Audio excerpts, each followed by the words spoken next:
أعوذ بالله من الشيطان الرجيم. بسم الله الرحمن الرحيم. وقال الذين لا يرجون لقاءنا لولا أنزل علينا الملائكة أو نري ربنا لقد استكبروا في أنفسهم وعتوا عتوا كبيرا. يوم يرون الملائكة لا بشرى يومئذ للمجرمين ويقولون حجرا محجورا. وقدمنا إلى ما عملوا من عمل فجعلناه هباء منثورا. أصحاب الجنة يومئذ خير مستقرا وأحسن مقيلا. ويوم تشقق السماء بالغمام ونزل الملائكة تنزيلا. الملك يومئذ الحق للرحمن وكان يوما على الكافرين عسيرا. ويوم يعض الظالم على يديه يقول يا ليتني اتخذت مع الرسول سبيلا. يا ويلتى ليتني لم أتخذ فلانا خليلا لقد أضلني عن الذكر بعد إذ جاءني وكان الشيطان للإنسان خذولا. وقال الرسول يا رب إن قومي اتخذوا هذا القرآن مهجورا. وكذلك جعلنا لكل نبي عدوا من المجرمين وكفى بربك هاديا ونصيرا. وقال الذين كفروا لولا نزل عليه القرآن جملة واحدة كذلك لنثبت به فؤادك ورتلناه ترتيلا. ولا يأتونك بمثل إلا جئناك بالحق وأحسن تفسيرا. الذين يحشرون على وجوههم إلى جهنم أولئك شر مكانا وأضل سبيلا. ولقد آتينا موسى الكتاب وجعلنا معه أخاه هارون وزيرا. فقلنا اذهبا إلى القوم الذين كذبوا بآياتنا فدمرناهم تدميرا. وقوم نوح لما كذبوا الرسل أغرقناهم وجعلناهم للناس آية وأعتدنا للظالمين عذابا أليما. وعادا وثمودا وأصحاب الرس وقرونا بين ذلك كثيرا. وكلا ضربنا له الأمثال وكلا تبرنا تتبيرا. ولقد أتوا على القرية التي أمطرت مطر السوء فلم يكونوا يرونها بل كانوا لا يرجون نشورا. وإذا رأوك إن يتخذونك إلا هزؤا أهذا الذي بعث الله رسولا إن كاد ليضلنا عن آلهتنا لولا أن صبرنا عليها. وسوف يعلمون حين يرون العذاب من أضل سبيلا. أرأيت من اتخذ إلهه هواه أفأنت تكون عليه وكيلا. أم تحسب أن أكثرهم يسمعون أو يعقلون إن هم إلا كالأنعام بل هم أضل سبيلا ألم تر إلى ربك كيف مد الظل ولو شاء لجعله ساكنا ثم جعلنا الشمس عليه دليلا ثم قبضناه إلينا قبضا يسيرا وهو الذي جعل لكم الليل لباسا والنوم سباتا وجعل النهار نشورا وهو الذي أرسل الرياح نشرا بين يدي رحمته وأنزلنا من السماء ماء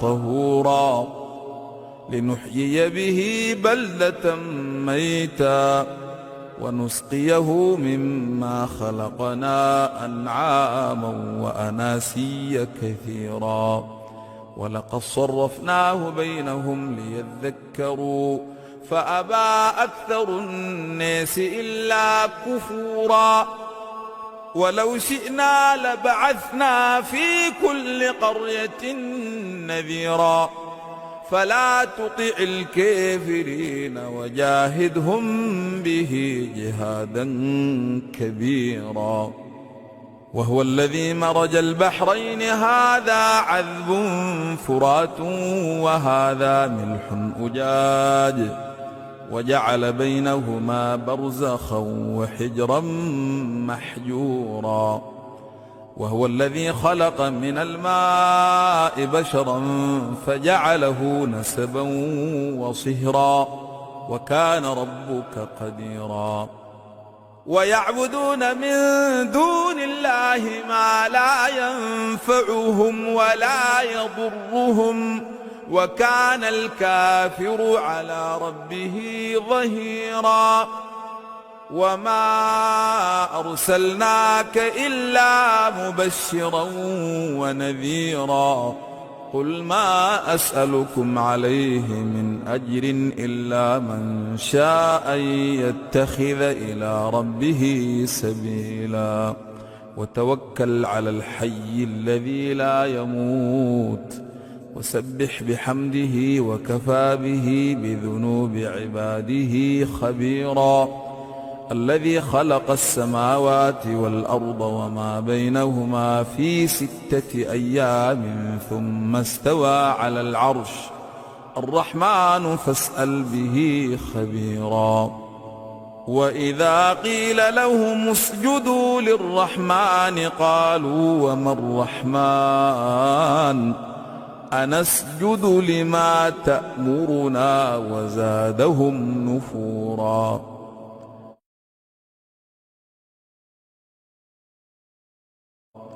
تبارك الذي جعل في السماء بروجا وجعل فيها سراجا وقمرا منيرا وهو الذي جعل الليل والنهار خلفة لمن أراد أن يذكر أو أراد شكورا وعباد الرحمن الذين يمشون على الأرض هونا وإذا خاطبهم الجاهلون قالوا سلاما والذين يبيتون لربهم سجدا وقياما والذين يقولون ربنا اصرف عنا عذاب جهنم إن عذابها كان غراما إنها ساءت مستقرا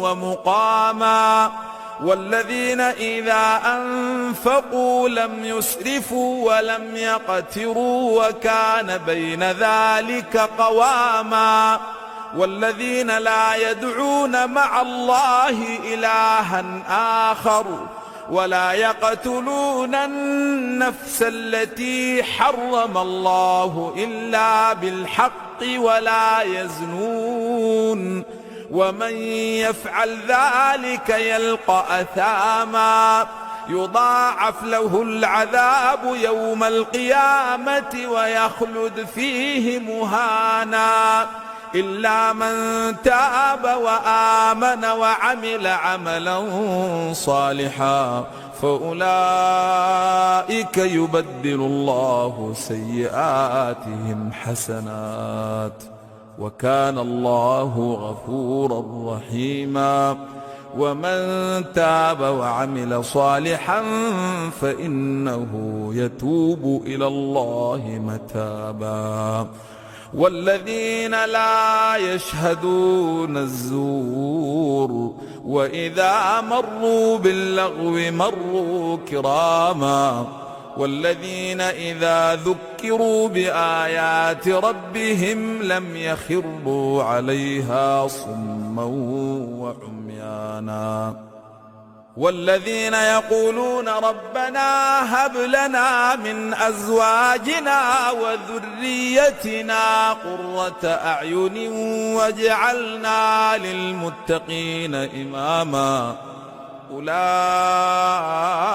يجزون الغرفة بما صبروا ويلقون فيها تحية وسلاما خالدين فيها حسنت مستقرا ومقاما. قل ما يعبأ بكم ربي لولا دعاؤكم فقد كذبتم فسوف يكون لزاما. بسم الله الرحمن الرحيم. طاسيم.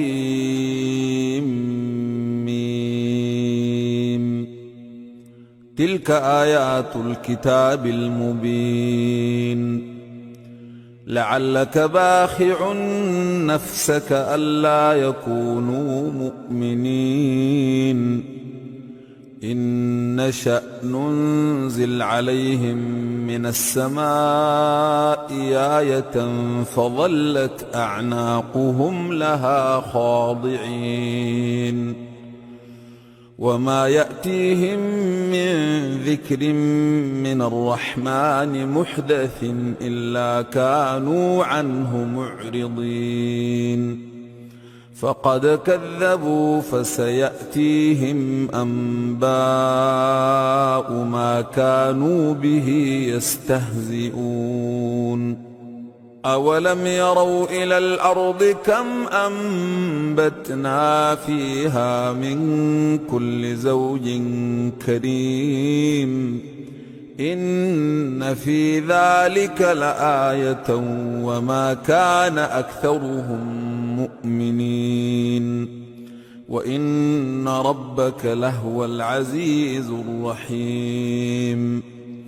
وإذ نادى ربك موسى أن ائت القوم الظالمين قوم فرعون ألا يتقون قال رب إني أخاف أن يكذبون ويضيق صدري ولا ينطلق لساني فأرسل إلى هارون ولهم علي ذنب فأخاف أن يقتلون قال كلا فاذهبا بآياتنا إنا معكم مستمعون. فأتيا فرعون فقولا إنا رسول رب العالمين أن أرسل معنا بني إسرائيل قال ألم نربك فينا وليدا ولبثت فينا من عمرك سنين وفعلت فعلتك التي فعلت وأنت من الكافرين قال فعلتها إذا وأنا من الضالين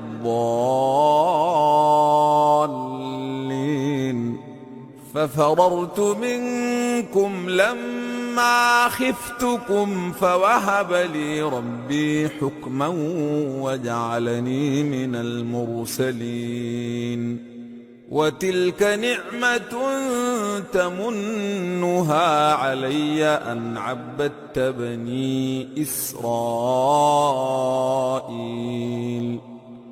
قال فرعون وما رب العالمين؟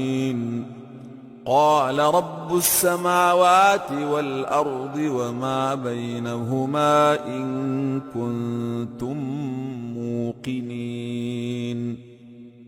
قال لمن حوله ألا تستمعون؟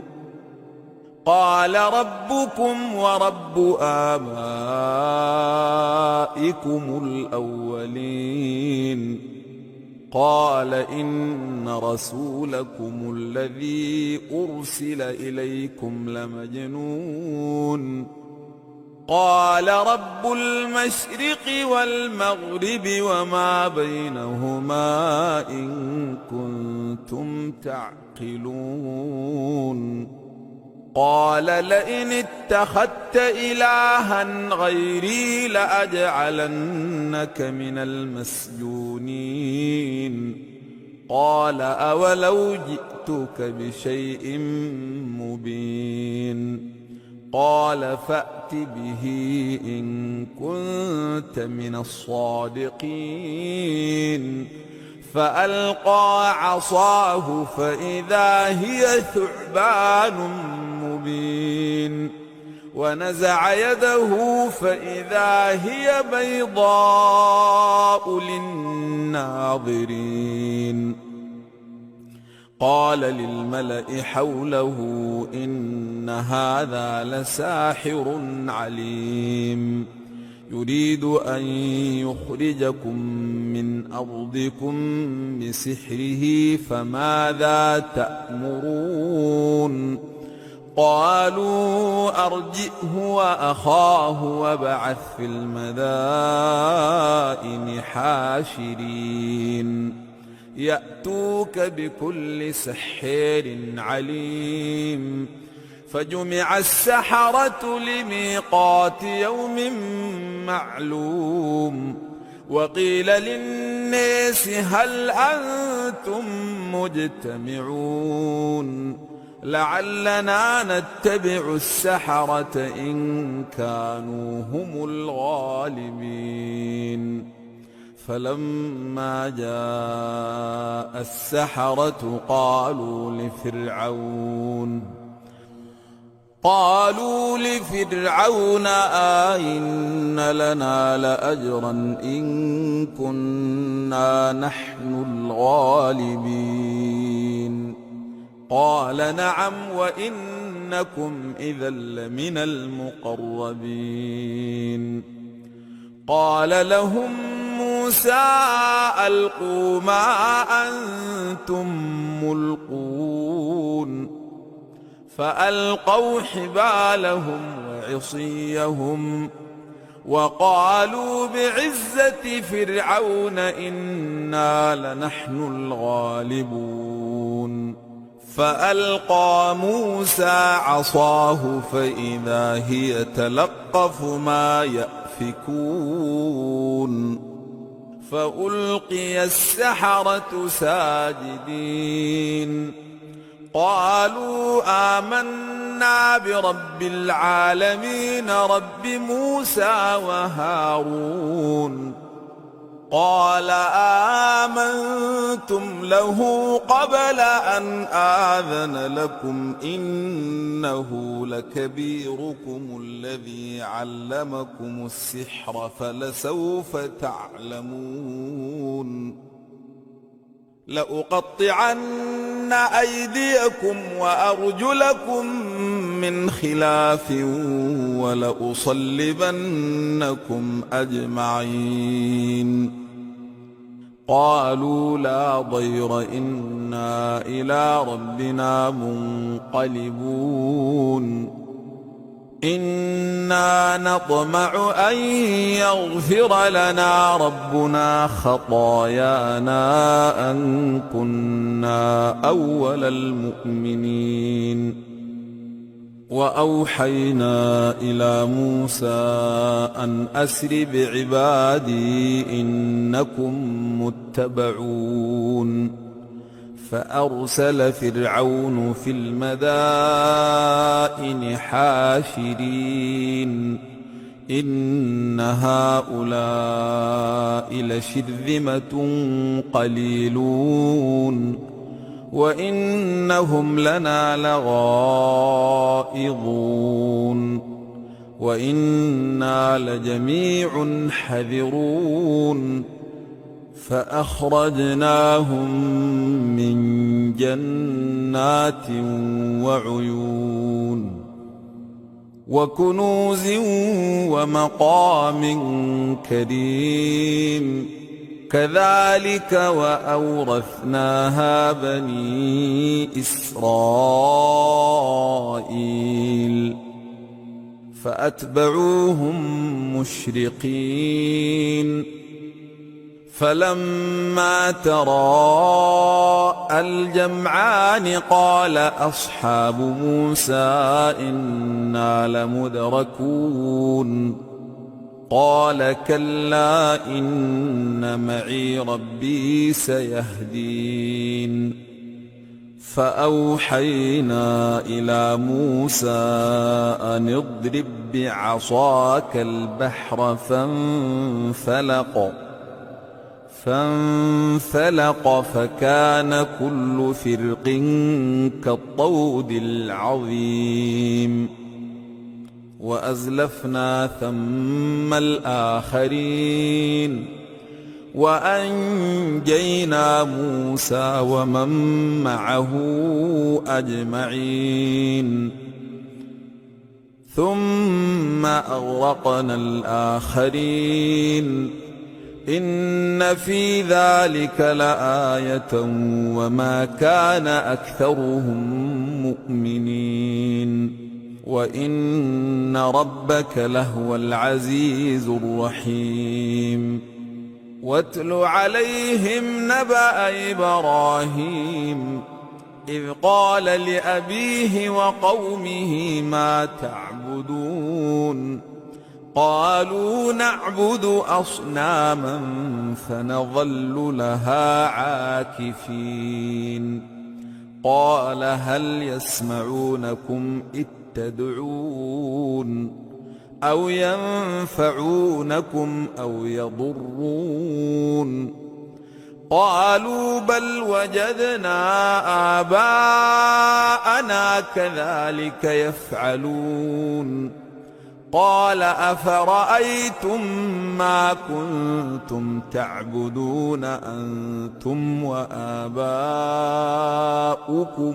الأقدمون فإنهم عدو لي إلا رب العالمين الذي خلقني فهو يهدين والذي هو يطعمني ويسقين وإذا مرضت فهو يشفين والذي يميتني ثم يحيين والذي أطمع أن يغفر لي خطيئتي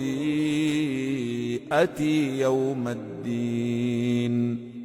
رب هب لي حكما وألحقني بالصالحين واجعل لي لسان صدق في الآخرين واجعلني من ورثة جنة النعيم واغفر لأبي إنه كان من الضالين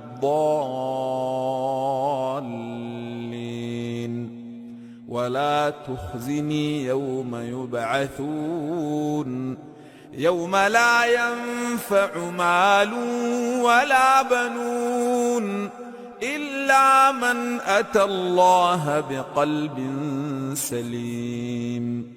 وأزلفت الجنة للمتقين وبرزت الجحيم للغاوين وقيل لهم أين ما كنتم تعبدون من دون الله هل ينصرونكم أو ينتصرون فكبكبوا فيها هم والغاوون وجنود إبليس أجمعون قالوا وهم فيها يختصمون تالله إن كنا لفي ضلال مبين إذ نسويكم برب العالمين وما أضلنا إلا المجرمون فما لنا من شافعين ولا صديق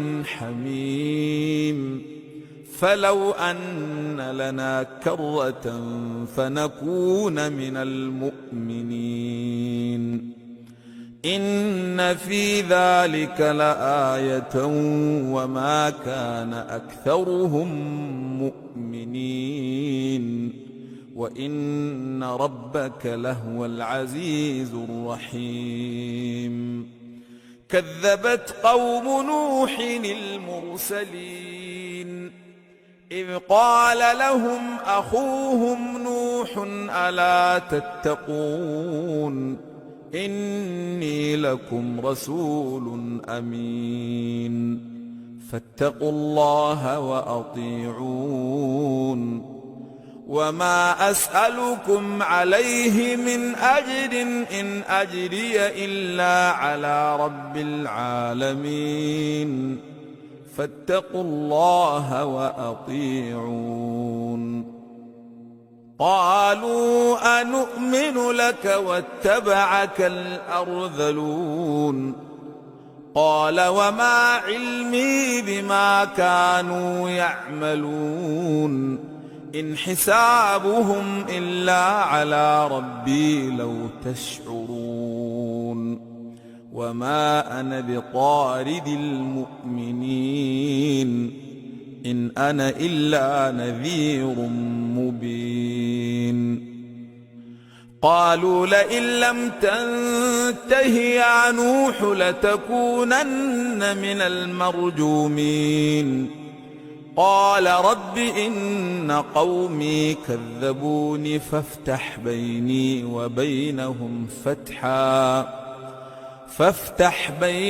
وبينهم فتحا ونجني ومن معي من المؤمنين فأنجيناه ومن معه في الفلك المشحون ثم أغرقنا بعد الباقين إن في ذلك لآية وما كان أكثرهم مؤمنين وإن ربك لهو العزيز الرحيم كذبت عاد المرسلين إذ قال لهم أخوهم هود ألا تتقون إني لكم رسول أمين فاتقوا الله وأطيعون وما أسألكم عليه من أجر إن أجري إلا على رب العالمين أتبنون بكل ريع آية تعبثون وتتخذون مصانع لعلكم تخلدون وإذا بطشتم جبارين فاتقوا الله وأطيعون واتقوا الذي أمدكم بما تعلمون أمدكم بأنعام وبنين وجنات وعيون إني أخاف عليكم عذاب يوم عظيم. قالوا سواء علينا أوعظت أم لم تكن من الواعظين إن هذا إلا خلق الأولين وما نحن بمعذبين. فكذبوه فأهلكناهم إن في ذلك لآية وما كان أكثرهم مؤمنين وإن ربك لهو العزيز الرحيم. كذبت ثمود المرسلين إذ قال لهم أخوهم صالح ألا تتقون إني لكم رسول أمين فاتقوا الله وأطيعون وما أسألكم عليه من أجر إن أجري إلا على رب العالمين. أتتركون فيما هاهنا آمنين في جنات وعيون وزروع ونخل طلعها هضيم وتنحتون من الجبال بيوتا فرهين فاتقوا الله وأطيعون ولا تطيعوا أمر المسرفين الذين يفسدون في الأرض ولا يصلحون. قالوا إنما أنت من المسحرين ما أنت إلا بشر مثلنا فأت بآية إن كنت من الصادقين. قال هذه ناقة لها شرب ولكم شرب يوم معلوم ولا تمسوها بسوء فيأخذكم عذاب يوم عظيم.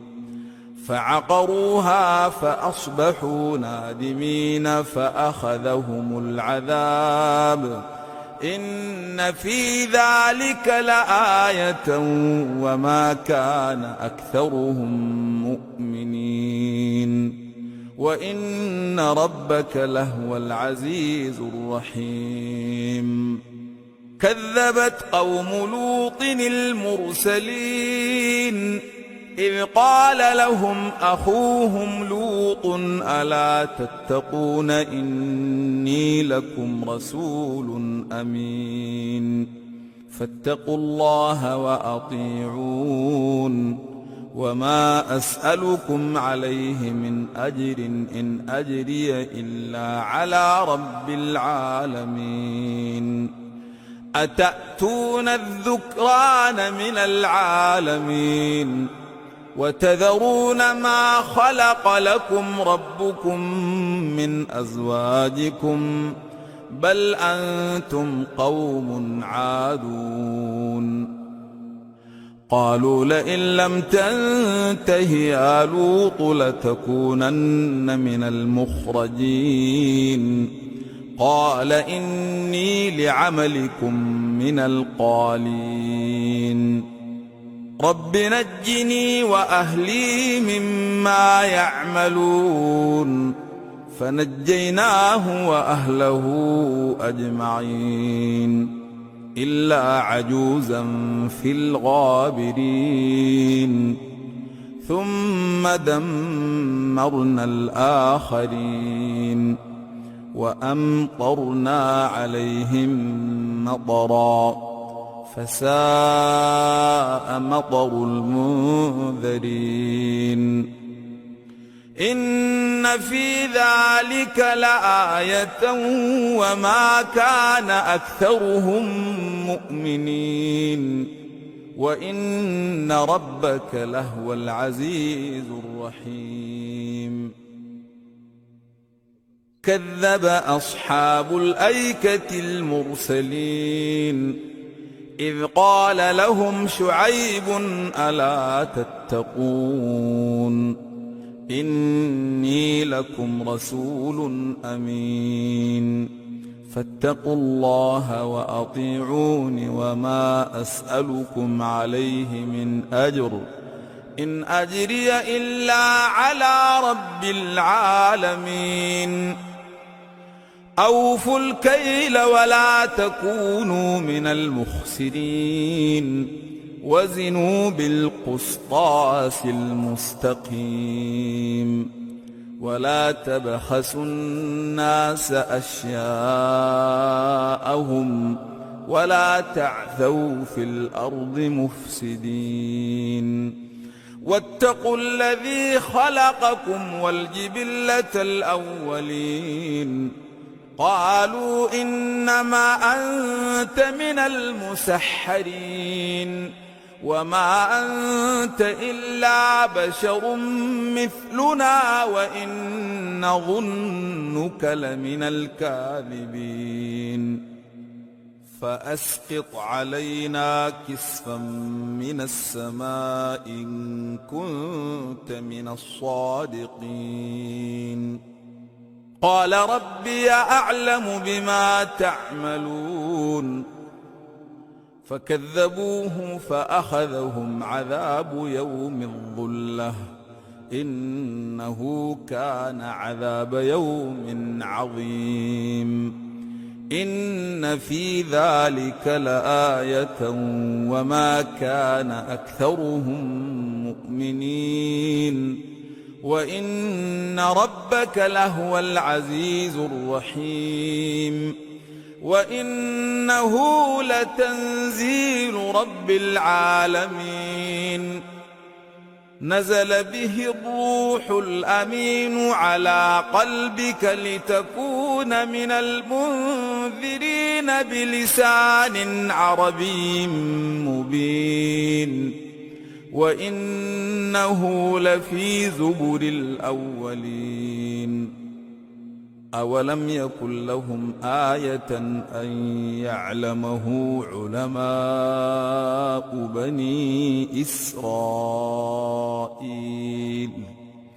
ولو نزلناه على بعض الأعجمين فقرأه عليهم ما كانوا به مؤمنين كذلك سلكناه في قلوب المجرمين لا يؤمنون به حتى يروا العذاب الأليم فيأتيهم بغتة وهم لا يشعرون فيقولوا هل نحن منظرون أفبعذابنا يستعجلون أفرأيت إن متعناهم سنين ثم جاءهم ما كانوا يوعدون ما أغنى عنهم ما كانوا يمتعون وما أهلكنا من قرية إلا لها منذرون ذكري وما كنا ظالمين وما تنزلت به الشياطين وما ينبغي لهم وما يستطيعون إنهم عن السمع لمعزولون فلا تدع مع الله إلها آخر فتكون من المعذبين وأنذر عشيرتك الأقربين واخفض جناحك لمن اتبعك من المؤمنين فإن عصوك فقل إني بريء مما تعملون وتوكل على العزيز الرحيم الذي يريك حين تقوم وتقلبك في الساجدين إنه هو السميع العليم. هل أنبئكم على من تنزل الشياطين تنزل على كل أفاك أثيم يلقون السمع وأكثرهم كاذبون والشعراء يتبعهم الغاوون ألم تر أنهم في كل واد يهيمون وأنهم يقولون ما لا يفعلون إلا الذين آمنوا وعملوا الصالحات وذكروا الله كثيرا وانتصروا من بعد ما ظلموا وسيعلم الذين ظلموا أي منقلب ينقلبون. بسم الله الرحمن الرحيم. طاسين. تلك آيات القرآن وكتاب مبين هدى وبشرى للمؤمنين الذين يقيمون الصلاة ويؤتون الزكاة وهم بالآخرة هم يوقنون. إن الذين لا يؤمنون بالآخرة زينا لهم أعمالهم فهم يعمهون. أولئك الذين لهم سوء العذاب وهم في الآخرة هم الأخسرون. وإنك لتلقى القرآن من لدن حكيم عليم. إذ قال موسى لأهله إني آنست نارا سآتيكم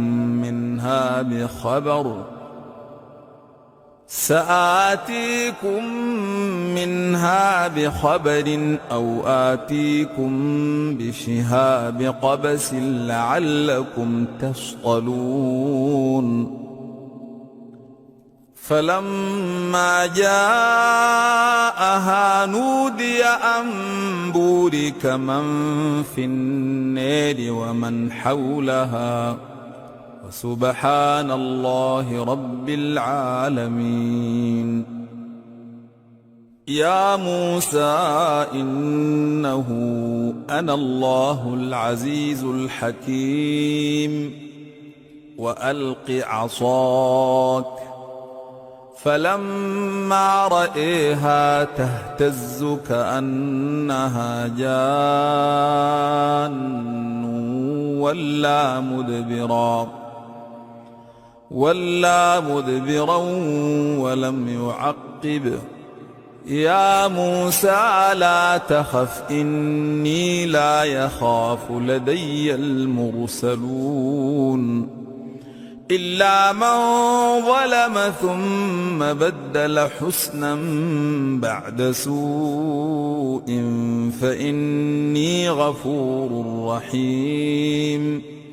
وأدخل يدك في جيبك تخرج بيضاء من غير سوء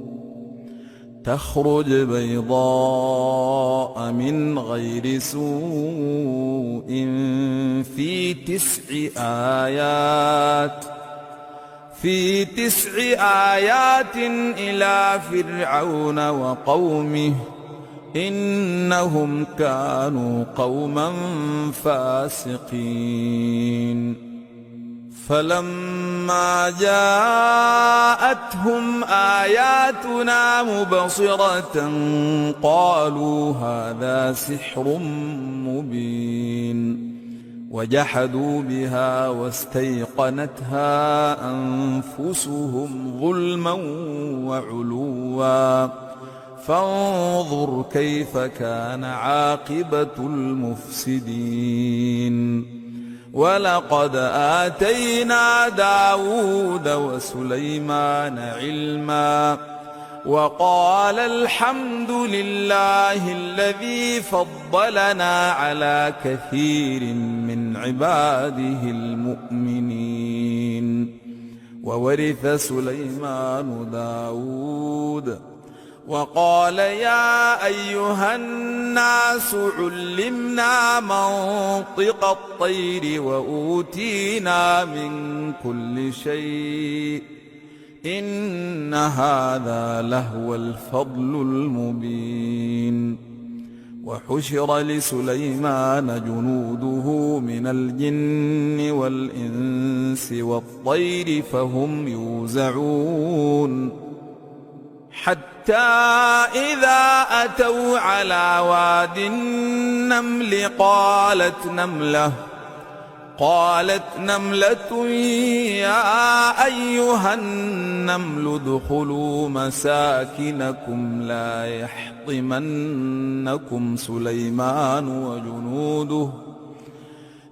يحطمنكم سليمان وجنوده وهم لا يشعرون فتبسم ضاحكا من قولها وقال رب أوزعني أن أشكر نعمتك التي أنعمت علي وعلى والدي وأن أعمل صالحا ترضاه وأدخلني برحمتك في عبادك الصالحين وتفقد الطير فقال ما لي لا أرى الهدهد أم كان من الغائبين لأعذبنه عذابا شديدا أو لأذبحنه أو ليأتيني بسلطان مبين فمكث غير بعيد فقال أحطت بما لم تحط به وجئتك من سبأ بنبأ يقين إني وجدت امرأة تملكهم وأوتيت من كل شيء ولها عرش عظيم وجدتها وقومها يسجدون للشمس من دون الله وزين لهم الشيطان أعمالهم فصدهم عن السبيل فهم لا يهتدون ألا يسجدوا لله الذي يخرج الخبأ في السماوات والأرض ويعلم ما يخفون وما يعلنون الله لا إله إلا هو رب العرش العظيم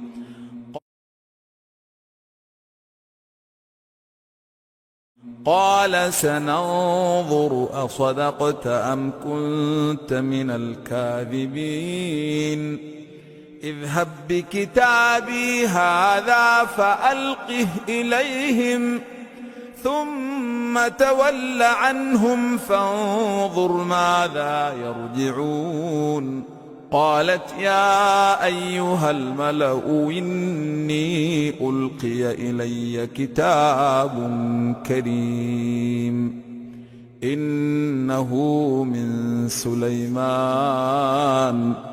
وإنه بسم الله الرحمن الرحيم ألا تعلوا علي وأتوني مسلمين قالت يا أيها الملأ وافتوني في أمري ما كنت قاطعة أمرا حتى تشهدون. قالوا نحن أولو قوة وأولو بأس شديد والأمر إليك فانظري ماذا تأمرين. قالت إن الملوك إذا دخلوا قرية أفسدوها وجعلوا أعزة أهلها أذلة وكذلك يفعلون.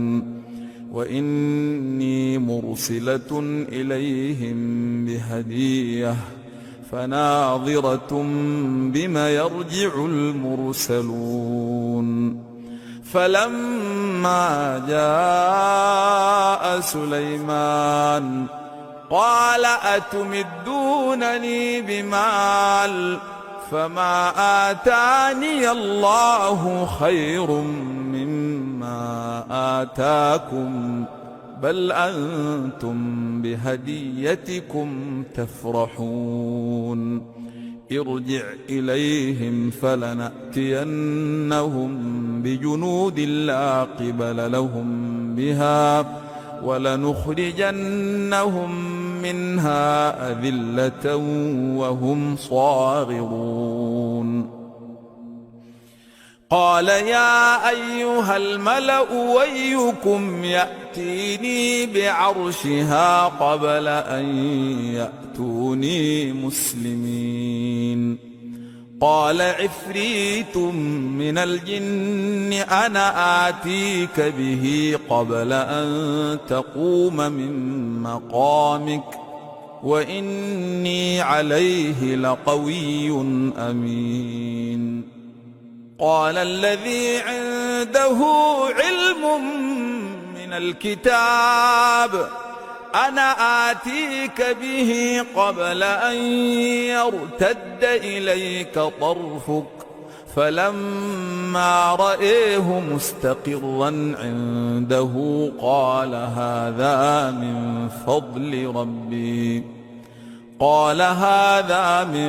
فضل ربي ليبلوني أشكر أم أكفر ومن شكر فإنما يشكر لنفسه ومن كفر فإن ربي غني كريم. قال نكروا لها عرشها ننظر أتهتدي أم تكون من الذين لا يهتدون. فلما جاءت قيل أهكذا عرشك قالت كأنه هو وأوتينا العلم من قبلها وكنا مسلمين. وصدها ما كانت تعبد من دون الله إنها كانت من قوم كافرين. قيل لها ادخل الصرح فلما رأته حسبته لجة وكشفت عن ساقيها قال إنه صرح ممرد من قوارير. قالت رب إني ظلمت نفسي وأسلمت مع سليمان لله رب العالمين. ولقد أرسلنا إلى ثمود أخاهم صالحا أن اعبدوا الله فإذا هم فريقان يختصمون. قال يا قوم لم تستعجلون بالسيئة قبل الحسنة لولا تستغفرون الله لعلكم ترحمون. قالوا اطيرنا بك وبمن معك قال طائركم عند الله بل أنتم قوم تفتنون. وكان في المدينة 9 رهط يفسدون في الأرض ولا يصلحون قالوا تقاسموا بالله لنبيتنه وأهله ثم لنقولن لوليه ما شهدنا مهلك أهله وإنا لصادقون ومكروا مكرا ومكرنا مكرا وهم لا يشعرون فانظر كيف كان عاقبة مكرهم إنا دمرناهم وقومهم أجمعين فتلك بيوتهم خاوية بما ظلموا إن في ذلك لآية لقوم يعلمون وأنجينا الذين آمنوا وكانوا يتقون ولوطا إذ قال لقومه أتأتون الفاحشة وأنتم تبصرون إنكم لتأتون الرجال شهوة من دون النساء بل أنتم قوم تجهلون فما كان جواب قومه إلا أن قالوا أخرجوا آل لوط من قريتكم إنهم أناس يتطهرون فأنجيناه وأهله إلا امرأته قدرناها من الغابرين وأمطرنا عليهم مطرا فساء مطر المنذرين قل الحمد لله وسلام على عباده الذين اصطفى الله خير أما يشركون